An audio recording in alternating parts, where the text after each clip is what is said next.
So in this video, I'm going to talk about how to control spider mites. So every year I have these two burning bushes right here, and usually they're nice and full of leaves, okay? But what happens is that during the hot summer months, I usually get a spider mite infestation, and then the leaves start falling off, as you can see, and the plant starts looking very ugly. It doesn't look nice like this one, okay?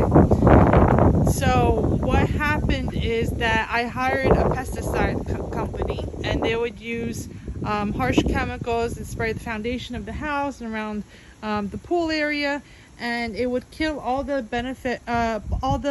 predatory insects that kill and usually eat the spider mites. Okay, so spider mites are these very little small mites, and they like to stay on the undersides of the leaves, and you'll start seeing like little dots underneath it. And a way to tell if you have spider mites is that you take a white piece of paper and you can tap the leaves on top of it, and then you can fold the paper in half and smear it. So if you smear it and you see little streaks of blood and brown, then you know you have spider mites. Okay, so spider mites are very hard to control if you have an infestation. They have a very fast life cycle. So every about 7 to 12 days, they have a life cycle of every 7 to 12 days, and one female can lay up to 100 eggs. So you have to kind of rotate the different type of insecticides that you use to control an infestation of spider mites. So I've been doing a lot of research about this, and I finally have started to gain control, and I'm going to keep you guys updated this year on how I do with the spider mite control this year.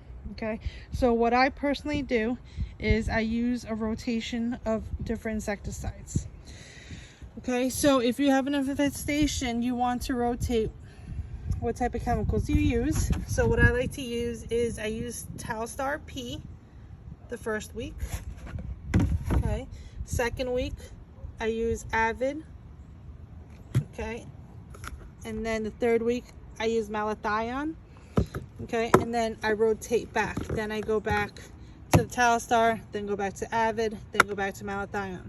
Okay, so you're going to do this every 7 to 10 days. You're going to rotate which insecticide you use. Okay, so the purpose of this is that the Talstar will kill some of the spider mites, and then it won't kill all of them. So the ones that survive are going to develop a resistancy.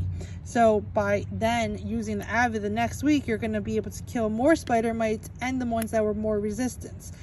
And then you're going to switch the other mode of action a third time, and by switching the mode of action of killing the spider mites, you can lessen the chance that they'll form a resistancy and get kind of control over the spider mites. Okay, so another thing that's very important is not just killing the active spider mites, the adults, is actually controlling their eggs. So the way I do this is I use Diatomaceous Earth. Okay, so I just get a B&G duster. Okay, this is a professional duster, and I put Diatomaceous Earth inside. And what I do is I don't know if you could see it on the video, but it's putting a light dust of Diatomaceous Earth. Okay, because you can also use a salt shaker and put Diatomaceous Earth inside, you know, and just sprinkle it on top. Okay, but the problem with this is that it just makes the plant look really ugly, because now you just have a whole bunch of white all over your nice green plants. So I also have red rocks on the bottom of it, and when you put this all over, you'll see white all over your red rocks, and it just doesn't make your landscaping look good. So I don't like to personally use this route. I like to use the duster. So you just use the B&G duster, and it has a long tip, so you're able to get to the base of the tree and actually squirt a lot of this dust in there.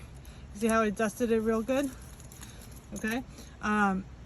What I also like to do is, if you don't have a duster, is you can just put in a spray bottle. So this is just water with a tablespoon of Diatomaceous Earth in it. You can also put a teaspoon of a surfactant like this Duo Stick Select. This is just a surfactant, so it'll help make the Diatomaceous Earth stick to the undersides of the leaves. And you're gonna just take this and you're gonna just spray, you know, all over the plant. Okay, and this will basically dry up, and because while the Diatomaceous Earth is wet, it doesn't really kill the spider mites. It's only when it dries up, then it'll start going into the little cracks and crevices of the spider mite and drying them up and kill these spider mites. The Diatomaceous Earth is not like an instantaneous kill. It's something that takes a while because it needs to dry out the spider mite. But the reason why I use that Diatomaceous Earth is because it helps treat for the eggs. Okay, and that's why you're using the other insecticides to actually kill the active spider mites and treat the infestation. Okay, so I hope this helps. Like and subscribe. If there's anything else that you guys use to treat for spider mites, please let me know.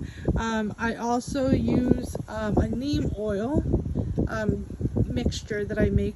I will make a separate video on how to make that mixture.